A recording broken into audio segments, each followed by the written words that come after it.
నా పేరు నరసింహారెడ్డి. ఇక్కడ అనాథులకు అంటే ఇంటి దగ్గర కానీ బయట కానీ ఎవ్వరి ఆదుకున్నటువంటి వ్యక్తులకు వీళ్లకు భగవంతుని యొక్క సేవ చేయడం ఏ విధంగా ఉందో ఆ విధంగా భగవంతుని సేవ చేసినట్లు చేయడం కూడా జరుగుతున్నది. భోజనము సమయానుకూలంగా, చికిత్సలు ఇవన్నీ పూర్తిగా చేయడం జరుగుతుంది.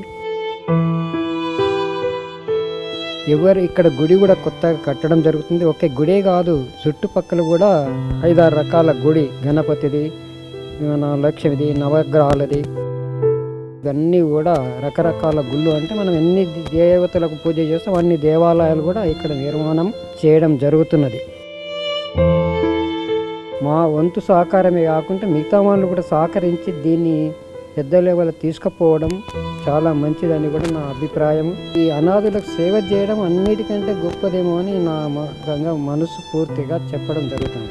ఇంతేకాకుండా ఈ సేవ చేయడం పూర్వజన్మ సుకృత ఫలితం ఉండడం చేతనే ఇక్కడ వాళ్ళకి ఈ సేవ చేయడం చాలా మంచిది అనిపిస్తుంది. నాకు కూడా చాలా మంచిది అనిపిస్తుంది. ఏమి తెలియని ఏమి లేనటువంటి వానికి సకాలంలో భోజనం పెట్టి పోషించడము ఇదన్నిటికంటే మంచి కార్యమని అనిపిస్తుంది నాకు.